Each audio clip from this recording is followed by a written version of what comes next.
বকেয়া অর্থ মেটানোর দাবিতে পথে নামলো উত্তর দিনাজপুর জেলা এনজিএনআরইজিএস ভেন্ডার্স অ্যাসোসিয়েশন। এদিন এই সংগঠনের সদস্যরা একত্রিত হয়ে মানবিক আবেদন নিয়ে রায়গঞ্জের কর্ণজোড়ায় অবস্থিত জেলা প্রশাসনিক ভবনে উপস্থিত হন। সেখানেই তারা অতিরিক্ত জেলা শাসক রবি আগারওয়ালকে ডেপুটেশন প্রদান করেন।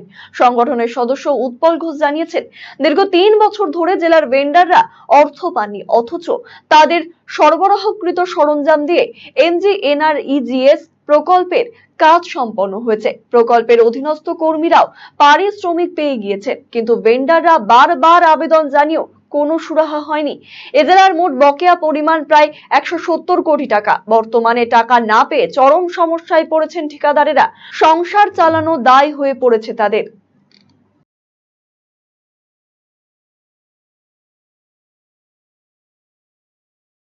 আমাদের কর্মসূচি, আমরা দীর্ঘদিন ধরে মেটেরিয়াল সাপ্লাই করেছি, প্রায় ৩ বছর হতে চলল, তার পেমেন্ট এখনও হয়নি। অথচ আমাদের মেটেরিয়ালস দিয়ে যে কাজ হয়েছে সেই ১০০ দিনের ওয়ার্কারদের টাকা পেমেন্ট হয়েছে, আমাদের টাকা এখনও বকেয়া আছে।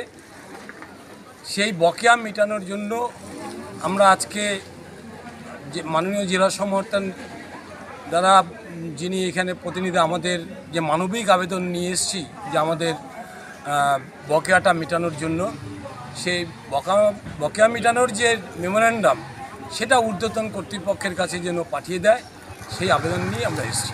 কত হবে? ১৭০ কোটি। কতজন আছেন এরকম আপনারা ভেন্ডার? অনেক আছে। তাও জেলায় ২৫০ মতো। তো সবারই টাকা ২৫০ মধ্যে অনেকে আবার সাবে যুক্ত, কারণ একটা নামে হয়তো কাজ হয়েছে, তার সঙ্গে আরও ১০ জন যুক্ত। গ্রামে গঞ্জে বেকার ছেলে, প্রচুর বেকার সমস্যা